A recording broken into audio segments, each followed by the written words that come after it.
Hello, and thank you for joining today's special webinar titled Community Connections Prepared Together Tips for Storm Season. In this installment of the Community Connections Health Series, we'll be discussing how individuals, families, and communities can prepare for hurricane season and stay safe before, during, and after severe weather events. Our expert panel will share practical guidance, resources, and strategies to help attendees navigate storm season with greater confidence and resilience.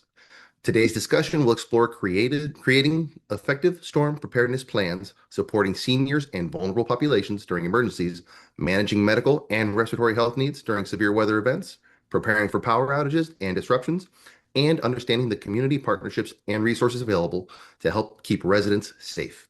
Attendees will also learn important steps to take before, during, and after to protect their health, well-being, and connection to care and support services. My name is Ralph Cordero. I'm a firefighter with Miami-Dade Fire Rescue and a volunteer with the American Lung Association. I'm excited to be here today, serving as the moderator for this cutting-edge, panel discussion with three experts in the field, partnering with the American Lung Association. Before we get started, I'd like to share a brief video from Florida Power and Light. At FPL, we plan for storm season all year long. We're strengthening poles to better withstand severe weather. We're clearing lines to improve resiliency, and we're constantly training teams to act at a moment's notice. Because we're always working, always preparing. So when storms do hit, you can count on us. FPL, working for you every single day. Excellent. Now, with that, I'd like to allow for our panelists, Dr. Sunil Kumar, Anna Rodriguez, and Glenn Tremblay to introduce themselves. Dr. Kumar? Yes, first of all, thank you, Ralph, for moderating the program. I'm happy to be here. I'm Dr. Sunil Kumar. I'm a pulmonary critical care and sleep medicine specialist. I've been practicing for over 25 years here in Broward County. I work for Lung Health. My hospital I work at is Broward Health, that you all are familiar with. I've been a board member of American Lung Association for over 15 years. I'm happy to be here. Great to have you. Anna? Hi, everyone. Good morning, good afternoon. I'm Anna Rodriguez, and I have the honor of being at Florida Power Life for 20 years. My current role, I'm the Senior Community Relations Specialist and EOC Emergency Preparedness Rep for our department. In my role, I work closely with community partners, nonprofit organization, a lot of local leaders and residents to help and connect with resources and information. Now, what I want people to really get out of this is storm preparedness is personal for all of us, especially we live in Florida. And today I hope we leave you with some tips, feeling more confident, informed, and ready for this storm season, not just for yourself, but really your family, your neighbors, and your community. Preparedness is something that we do together, and conversations like this really help us. Absolutely. Thank you so much. Glenn, how about you? Hi, thank you, Ralph. I'm Glenn Tremblay. Been with the American Red Cross for over 21 years at this point in time. I started out at the bottom of the rung doing what they call disaster action team, which goes out to house fires. And I've worked my way up into becoming a leadership volunteer. And during gray skies, I go out and lead the disaster functions that we have at the Red Cross. During blue skies, I am a person that does exercises and stuff like that for our staff and our volunteers. So thank you, Ralph, for moderating. Much appreciated. Excellent. Well, thank you all for joining us today. Let's get this conversation going. So we're going to walk through the stages of a hurricane event, from preparation before a storm to staying safe during power disruptions to recovery afterwards. And along the way, we'll hear perspectives from emergency preparedness, utility response, and healthcare experts. So topic one is going to be before the storm, so our preparation. So Anna, let's start with preparation. What should Florida residents do now, like before hurricane season peaks, to prepare, and how does FPL help get customers ready for storm season? Honestly, the number one thing that I can say is do not wait. So the biggest thing our resident that we ask all residents and all Floridians realistically is to start with. The biggest thing is knowing your evacuation zone. Knowing if you're even in one is so critical. And then what is your plan if you do have to evacuate? And the next step is your generator. A lot of people have gone and purchased generators, but understanding how do they work, test it out beforehand, and even the safe places to put it in during a storm, and even check it all before. But I also would designate, find some time during the summer in the upcoming weeks, make a Saturday like you clean up around your house typically, do Mhm. a storm prep day, right? And that's when you check the radios, check your batteries, stock up on everything, see who has needs, and make sure you're stocked up for those needs, even our furry friends. And also make sure everything is charged up. There's power stations because we all know every household needs to stay plugged in. But then the Yep. beauty of that, you'll be able to then access our resources that we have through our FPL.com app and a lot of additional information that we do provide through there. So you'll definitely be able to stay connected with us, but also if you have all those tools that you've put together, we're always reminding customers and everybody, you can go to fpl.com/storm to even get a checklist. So as you're doing that, prep Saturday, you can go ahead and do that. Great. Sounds good. So now, Glenn, turning to you, what are the most important steps families can take today to prepare for an approaching hurricane? Well, I agree with Anna across the board. She's definitely got that going the right direction. Um, Talking about the evacuation zones, make sure you know where you're going to go, and that's a good thing because we all know Florida traffic. The highways are always backed up, and it takes hours to go. From Hmm. Broward County to Palm Beach County is an example. So making sure you do that. Assembling an emergency kit. But I think we're going to go into that a little bit later. So there's more pertinent information with that. Securing your home, preparing your vehicle, make sure you have gas in there. Okay. And packing your emergency supplies that you're going to take with you when you evacuate. Stay informed. Make sure that you're listening to the radio, to NOAA radios and stuff like that, so you know when the best time is to be getting out. Communicating with your family. Tell them where you're going. Tell them what you're doing, so that they understand that you'll be safe at the end. And preparing for the power outages is definitely something that is important, when it comes to your foodstuffs and stuff like that, and making sure you have enough water. So that's a good start. That is a great start. Awesome. So, Dr. Kumar, let's talk specifically about health considerations for individuals living with diseases like asthma, COPD, lung cancer, or other respiratory conditions. What should they do now to prepare for hurricane season before a storm is even on the radar? Just like they both spoke about preparation, medical preparation is also absolutely necessary. So when I say preparation, you want to have your respiratory emergency kit with all your emergency medications, your regular medications included. People always forget, even if you lose your medications, if you have a list of medicines, you can always replenish it. So making a list of your medications, keep 3 copies. This is probably the time you can make the refrigerator look really dirty. Just stick 1 copy there, take a picture, keep it on your phone. You can lose battery. So keep another one in your wallet. That way, even if your emergency crew comes to pick you up, you have a list of all your emergency medications there. Uh, Prepare ahead of time. Some people are using oxygen, some people need concentrators or a CPAP or BiPAP machine. You can run to a last minute shelter. You have to probably figure out special needs shelter. So get all that information ahead of time. You can call the Broward County Resource place. You can get all this information. If nothing else, call American Lung Association, 1-800-LUNG-USA. You can get a lot of information about that. Keep an N95 mask or even a regular mask if you don't have an N95 because you have respiratory illness. We're going to need it after the storm passes. So start preparing now. Again, keep your medications ready, keep your documents ready, keep your mask and protective gear ready. That way you don't have to scramble in the middle of everything else going on. Preparedness matters. That's excellent points. So we do have a minute for one extra question here. So Anna, I think you already touched a little bit on this. On one aspect of prevention that many residents may not think about is vegetation management. Can you talk about the role tree trimming and vegetation management play in reducing outages and strengthening the electric system? Oh, of course. Listen, it's Florida. We love our beautiful, lush canopies, our trees that give us shade. But then in storms, they actually become a bit of a hindrance in being able to restore trees, vegetation, overhead power lines. A lot of times people don't see that connection till the power runs out, right? So Mhm. we always tell people, make sure that you're properly trimming your trees, that you're working with please, qualified, specially trained line clearing specialists. I cannot stress that enough. People that know how to navigate, to have the proper tools, the safety tools to be able to do that.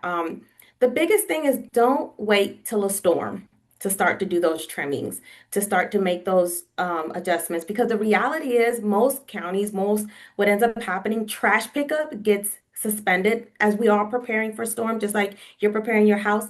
The other, community partners, even the cities and counties, they're preparing this, the area for it. So that branch and all of that debris that you just left out on there, they're not going to have the time to pick that up. And, at that time, we're deploying resources and prepping to be able to restore quickly and safely as well to our customers. So you don't want that to be flying projectile. So I always remind people about that. Never attempt to trim on your own. Please do not get ambitious. Social media makes people feel like they can do everything they see. Some stuff you just have to leave to the professionals. Check with a qualified contractor. And if you have more questions, we also have, we have a link for everything, fpl.com/trees, where you can get more information, but do it beforehand. Don't wait to the last minute. Add it to that, preparedness day that you set up, maybe once a Sure. month to go through that. Great, great. That's excellent information. So we're going to go ahead and move on to topic number two, which is during the storm and preparing for those power disruptions. So, Glenn, as a storm approaches and forecasts become more serious, what key actions or decisions can help families stay safe and minimize risk? As we were discussing before, making a plan, making a kit while the sky's still blue, making a plan and being informed. You got to be informed. You need to have the understanding of what's going to happen or what could happen in your area. It's better to be way ahead of it, so that you can be fully prepared, like making sure that your car has gas in it, preparing everything and loading up your batteries and stuff that you have like that. Knowing where the shelters can be. You can call 1-800-Red Cross to find out where the shelters are in the area, and you can find out if they're open or closed and stuff. Something that Dr. Kumar started talking about when it comes to sheltering is don't forget the special needs people that are involved in that, the elderly, family members, young kids, the medical stuff that you have to have when you go into a shelter itself, that type of thing. And your pets. What are you going to do with your pets? We also have pet shelters, believe it or not, so which is a really good thing. You can bring your pets to a shelter so you don't have to worry about it. So, being informed and prepared ahead of time is the best thing you can possibly do. Excellent, excellent, excellent. So, okay, back to Anna. So, after a major hurricane, many people are eager to know, when will their power come back on? When it will return? Can you walk us through the power restoration process and how FPL prioritizes restoration efforts? Of course. So at FPL, our goal is for every storm, especially major storm, is we're always going to work on our tried and true method, which has been restoring the largest amount of customers in the Mhm. shortest amount of time safely as possible. We assess the damage. So a lot of the times, when is my power? When is my power? Well, after a storm, we now need to go see what's happened, what's down, what equipment is needed, what's going on, so that we can be able to know what we need to bring in, what our crews need to tackle on immediately, and then work from there. We do prioritize critical services, methods of restoring, critical services such as, those hospitals, emergency response locations. We make any necessary repairs that we may need to our power stations, to our power plants, if there's any damages there. It's very important to keep in mind that with these critical services and community essentials are being restored, we are still restoring all customers. So it's not like we're pausing and saying, "Hey, let's just work on the hospital." No, we essentially put together an amazing staffing plan so that we can work on the critical and still work on everything else at the same time. We're working around the clock to be able to continue to do that. I do have to kind of echo a bit of what Glenn mentioned regarding those kits. They're very key. In the event of a storm, the power goes out. We've actually partnered with the South Florida Council on Aging, and we provide a hurricane meal kit effort to seniors that can allow them to have 3 days worth of shelf-stable food while they wait for the power to restore, because we know they're such a vulnerable population. But, we're around the clock. We always tell, for us, I tell my family, I don't exist during a storm, because till we get all of our customers back on, then you can have me back. Sounds good. Sounds like a long, busy time for you. So, Dr. Kumar, many families use generators, grills, or camp stoves after losing power. Can you explain some of the dangers of carbon monoxide exposure and what people should know to stay safe? Oh, absolutely. Unfortunately, after every storm, when they lose power, people start using generators and the grill and everything to cook and eat. Those are all important things, but the most important thing is carbon dioxide is odorless. There's no smell, there's no color, and it is fatal in most of the cases. The reason is they put generators in the garage. They put generators or grill inside the garage or closer to a window or door. Absolute no-no. Oh, Keep it really? away from your house. And if you have to cook, you need to go outside and cook. But obviously use safety. Yeah, I mean, generator power is important. A lot of my, respiratory patients, they need backup power. That's necessary. Again, if you can go to a special needs shelter, go there and you get enough help. But if you don't have it and you decide to stay home, make sure there is somebody with you. Don't do this alone, and Okay. make sure you have backup batteries. Most of these systems are backup batteries you can get. Um, you can actually I think FPL also has a program where you have these needs. You're on a ventilator, you have CPAP, BiPAP. I think you can notify them. They might get some priority, but obviously that's going to be later on after hospitals and all those things. But yes, carbon dioxide poisoning is something that we have to consider when you're using or decide to use generators. Gotcha. So even the safety stuff can be dangerous if we don't do it right. That is excellent information. Thank you for that. So we're going to move on to topic number 3, recovery and staying safe after the storm.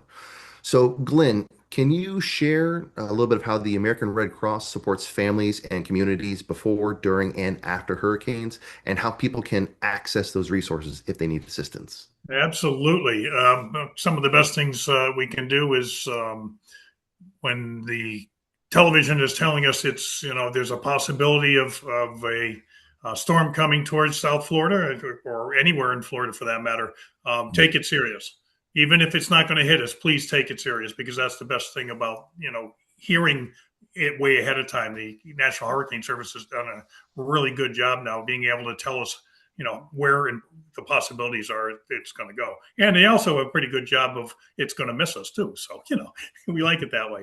The Red Cross itself, so we prepare, we have staff that's fully prepared prior to and being trained in how we go out and service for our clients. Once the storm hits and has gone by and it's safe for people to come back out, we send teams out, much like FP&L does, to evaluate what our community happens to look like. Now, we also work in conjunction with the EOCs, the Emergency Operations Centers, also the police and fire to, they have us make sure that we're safe as we go out as well. And we do an evaluation of an area. We can send out what we call our ERVs, emergency response vehicles, with food and something to drink with water and stuff like that. And as we go forward, where it's not such a need anymore, then we can go out there with cleanup kits, which are a mop and a bucket and squeegees and bleach and stuff like that. So it's a 3 or 4 prong possibility of every time something's going to go. We do pretty much the same type of service over and over. Plus, we also have our shelters open as well. So we're serving the community with our shelters as well. Wonderful. So going back to Dr. Kumar, talking again after hurricanes. So respiratory health concerns can increase significantly after hurricane. What risks should people be aware of from, say, floodwaters, mold, debris, and just general poor air quality? Yeah, I mean, very good point to think about. Floodwaters usually contain sewage, gasoline, chemicals, And bacteria, viruses, and mold, they love standing water, right? Especially in Florida, mold can start growing within 24 to 48 hours. So you walk into your house, obviously, sometimes you don't have a choice. You have to go clean it, to start the cleaning up yourself. At that time, wear a mask, N95 mask, or at least a regular mask if you can, especially if you have respiratory illness. And all these symptoms of asthma, COPD, all those things can get worse. And if your symptoms are getting worse, please reach out to your physician and get that. And always think about mold and respiratory airborne contaminants. Right, that's very good points. So, Anna, Florida continues to welcome new residents every year. And looking back on the full storm cycle, what advice would you give someone who has never experienced a hurricane season before? Welcome to the Sunshine State, where it's part of the life. No, for beaches and hurricanes. No, the reality is don't play catch up with a hurricane or just overall with the hurricane season. Just always stay prepared. The reality is weather's been very creative these past couple of years. But start prepping early. Keep a stock on, of things and inventory dated. Don't get too snackish and then you start eating your stock. That's what always happens. But it's all about being ready ahead of time. You make a simple plan, like we talked about. Know your evacuation zone, know where to go, know what to do with the family. When you do, relocate, make sure you share that with people, locations, let them know, create a basic kit, water, on fpl.com/storm. We have different preparedness lists. The beautiful part of our site, we also have it for businesses as well. So every aspect of your life, whether you have your own business or also just need to take care of your home, we have everything there, resources of where you can go. All storms can cause flooding, outages. Nothing is outage free as much as we would love it. But as far as our grid is concerned, we are very quick and ready to respond, but we still need you to be prepared. It seems like there's a common theme there where you really want to be ahead of it, which is just such great information. So tell me, Glenn, once a storm has moved through an area, what are some of the most important safety considerations families should keep in mind during the recovery period? Well, I have to tell you, especially with FP&L being on here, you got to watch out for down power lines. Okay, If there's any flooding at all, and if there's standing water, I have to tell you, and Dr. Kumar will go with that as well. That brain-eating amoeba, it doesn't take long down here in Florida for something like that to be in our stormwater. So you have to, be extremely careful about doing that. And never mind the alligators that are crawling around and the snakes and the fire ants and everything else that happens to be in there. So, I mean, when you go back to your home, you got to be very careful about how you're, presenting yourself to your house. Mm-hmm. And I'm going to say it that way because it could be extremely dangerous. And you want to make sure that you're going to be safe with that. So. Understand that is very, very important. So I'm going to turn back to Dr. Kumar. You kind of already touched on this, but I'm going to ask this one again to reiterate. Many people find themselves cleaning up their debris after a storm, and what precautions do you recommend to protect their lung health during those recovery efforts? Yeah, so this is where preparation again is important. In the beginning of the program, we spoke about preparing an emergency medication kit. I think also a first aid kit preparation, I think it's as important. You don't have to take it with you, keep it on a shelf where the water can get or your children can get. And that emergency, first aid kit should have, some Tylenol, some aspirin, along with that, a not certified N95 respirator or at least a regular surgical mask. Keep some gloves in there, some eye protection, protective footwear. I think all these things will come in handy when you decide to go and clean up yourself. That way you won't get sick. And especially if you have, really bad asthma, COPD, pulmonary fibrosis, which, we have a lot of patients here in Broward County. So you want to be very careful. One more thing to add to that list, when you create the list of your medications, also, keep a list of all your medical providers if you have home health, because all these numbers you may not be able to find in the last minute. So keep all this list together in that kit I think it'll come in handy.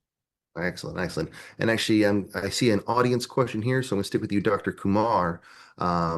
So it goes, if the electricity goes offline, how am I going to use my home oxygen unit? I'm at 3 liters due to pulmonary fibrosis with other heart problems. How would you respond to Yeah, that? I think going back to that backup plan, if you have pulmonary fibrosis, you're on 3 liters, tanks will empty out very fast. So if you have a generator with a generator backup battery, yes, you can use it. If you go to a special needs shelter, they might be able to help you there.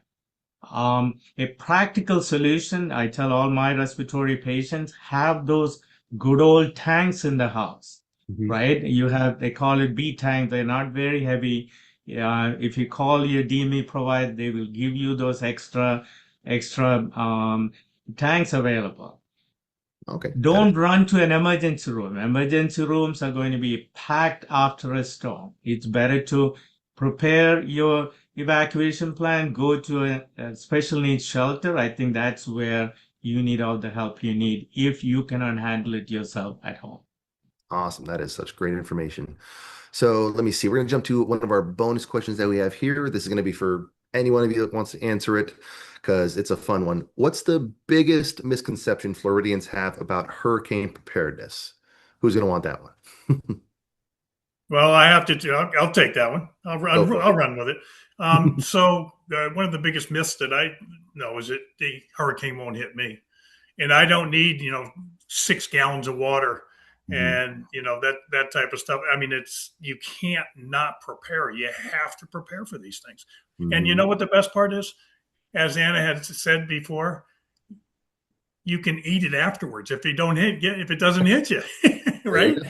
So Very true. it's that type of thing. But it's people don't prepare and they get stuck. And then what happens is then the police and fire have to go out, and that's just we can't do that. Not during the storm. We want to protect them as well because they're the ones that come out and really save our bacon every time we do it. So prepare, prepare, prepare. Anna's 100% right. I love eating all that stuff afterwards. So You make yourself a piece, and I can definitely relate to what you say because I'm a firefighter here in Dade see, County. there you go. Right. We, Yeah, we go absolutely. out That's during and after, and sometimes it's a bit much.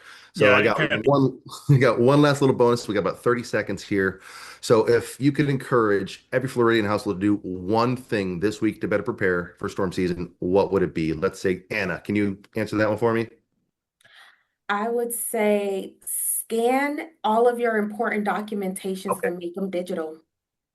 That's great. That's actually same thing like Dr. Kumar mentioned about med lists and things along those lines. Certainly important, and preparation is key. So I hate to say it, but that's all we have time for today.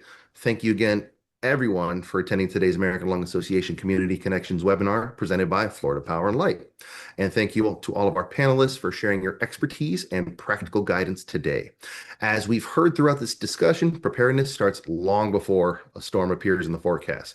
Taking steps now, whether that's building an emergency kit, creating a family preparedness plan, understanding available community resources, or preparing for medical and power-related needs, can make a significant difference when severe weather strikes. We appreciate everyone who joined us today and hope you leave feeling more informed, confident, and prepared for the months ahead. To learn more about Florida Power and Light's resources and services, please visit the link on the screen. Additionally, the American Lung Association is committed to advancing research and the steps needed to defeat lung disease.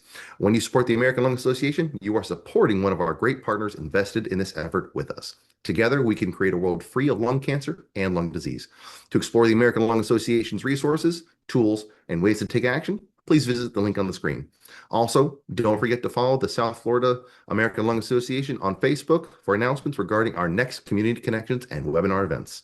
Follow the ALA at LungSoFla for details. Until next time, thank you all, and remember, together we can improve life, one breath at a time. Have a great day.